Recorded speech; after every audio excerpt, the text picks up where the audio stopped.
El método de economía política es un método esencialmente a priorístico y deductivo. ¿Qué significa que el método de la economía política sea a priorístico?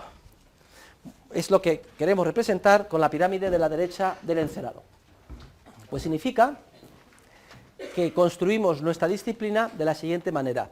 Siempre se parte de un axioma, de un presupuesto irreductible, que representamos en el vértice de arriba, que ya hemos estudiado en clase y hemos dicho que el punto de partida, el presupuesto irreductible, que no cabe referir a ningún otro, en la teoría económica es siempre el concepto de acción humana.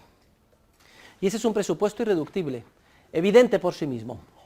No cabe negar que la piedra angular sobre la que se construye el edificio teórico de la economía sea la acción humana sin contradecirse a uno mismo.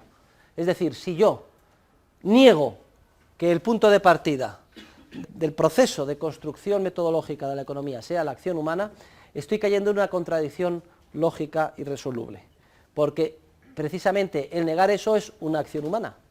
Mi objetivo, negarlo. Medios, pues coger aquí, hacer una exposición, etcétera. Estoy actuando. Este es un concepto que además para nosotros es evidente, en el sentido no solo de que no cabe negarlo sin autocontradecirnos, es decir, axiomático, sino que por la íntima experiencia de todos y cada uno de los seres humanos que somos actores, por introspección entendemos lo que es la acción y que ese es el último elemento que no cabe referir a ningún otro a partir del cual construimos nuestra disciplina. Y este conocimiento que explica a partir de la página 77 Mises en la acción humana, no solo es el punto de partida y el axioma, sino que también es la piedra angular teórica. Ya en sí mismo es un conocimiento teórico, siquiera sea embrionario, es decir, de partida. Y como conocimiento teórico, aunque sea muy elemental, ya nos permite interpretar algo de lo que sucede a nuestro alrededor. Permite, como si dijéramos, una interpretación primaria de la realidad histórica. Y esto es lo que quiero representar. Este conocimiento teórico, que es el axioma de partida, ya nos permite interpretar algo de la historia, aunque sea pequeñito, de la historia que nos rodea. Hombre, en el proceso de evolución de nuestra mente también lo podemos entender. Cuando somos pequeños, al que más o al que menos a lo mejor ha tenido un hermano pequeño, etcétera, ¿no? Somos bebés, pues al principio somos casi una planta de recién nacidos. Sí, pero menuda planta, tiene un cerebro con 150.000 millones de neuronas y enseguida aprende. Es que a los pocos días, a las pocas semanas o a los pocos meses ya ha aprendido algo. Y es que si tiene hambre y se llora, se mama. Quien no llora, no mama.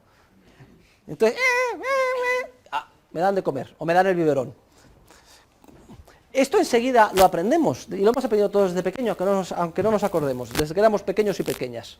Entonces ya empezamos a desarrollar un conocimiento, ya hay una acción, ya nos permite interpretar. Lo que antes eran unas luces, que ahora ya somos capaces de reconocer a nuestra madre, que viene siempre a satisfacer todas nuestras necesidades. No podemos hacer nada, solos.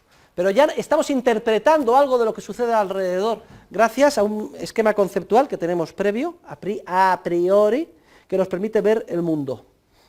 Bien, y ya podemos interpretar algo de la realidad que nos rodea, cuando somos pequeños. Y ahora voy a hacer un análisis más a fondo para estudiar las acciones humanas en las cuales supongo que se da el principio de la desutilidad del trabajo. Que he visto antes, pienso que en el mundo histórico que me rodea es el relevante. Luego entonces, el teórico continuamente, como si dijéramos, selecciona parte de la realidad histórica que ha podido interpretar gracias a una teoría previa y la reintroduce en el análisis en forma de supuestos que él considera que pueden ser relevantes. Entonces lo reintroduce en forma de supuestos y a través de la correspondiente cadena de razonamientos lógico-deductivos llega a leyes económicas o teóricas más profundas, más detalladas. Esas leyes económicas más profundas o más detalladas es como si graduáramos las gafas de una manera mucho más ajustada, mucho más calibrada, permiten al teórico, a su vez, interpretar un volumen mucho mayor de fenómenos de la historia. Por eso he puesto aquí la H más grande que la anterior.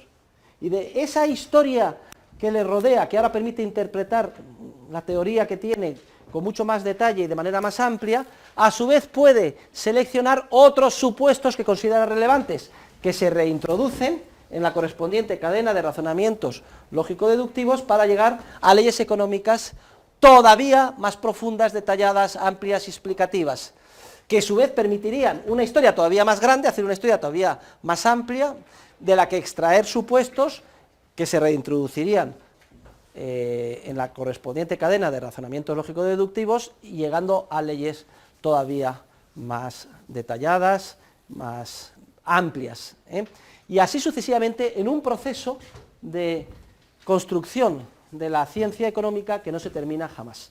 Y eso es lo que vamos a hacer juntos, porque la semana que viene vamos a estudiar la acción humana individual, del ser humano solo. Eso es un supuesto, que estamos solos, en la isla de Robinson Crusoe. Está Robinson Crusoe solo, todavía no ha llegado ni viernes. Y vamos a estudiar el principio de la utilidad marginal para un actor aislado. Con eso vamos a poder interpretar más cosas de la realidad histórica y luego daremos lugar a otro supuesto. Vamos a suponer que no está solo, sino que está él con otras personas. Y vamos a seguir con nuestra cadena de razonamiento lógico-deductivo, vamos a hacer una teoría del intercambio de los precios. Pero cuando hagamos la teoría del intercambio de los precios, en un primer momento vamos a suponer que los intercambios son directos, lo que se llama el trueque. Y con eso podemos interpretar fenómenos de la realidad, pero vemos que en la realidad se utiliza dinero. Y entonces vamos a dar entrada al dinero como medio de intercambio común y generalmente aceptado, lo que nos permitirá desarrollar leyes mucho más complejas, la teoría general de los precios en unidades monetarias. Pero luego, la introducción del dinero, veremos que el dinero puede ser público, privado, puede manipularse o no, ampliar o disminuir su cantidad, y qué relaciones tiene con el tipo de interés. Introduciremos supuestos y desarrollaremos toda una teoría del ciclo económico y del capital, y así sucesivamente, de manera cada vez más amplia y más rica. Ese es el proceso a priorístico y deductivo. A priorístico, a priori, en el sentido de que la ciencia económica siempre es a priori, no es una posteriori que se extrae de los conocimientos de la historia, sino que tiene que estar antes, previa a la historia. Se parte de un axioma y se van ampliando las leyes, haciéndose cada vez más complejas, mediante la correspondiente cadena de razonamientos lógico-deductivos y la introducción como supuestos de la teoría de aquellos que consideramos que pueden llegar a ser relevantes.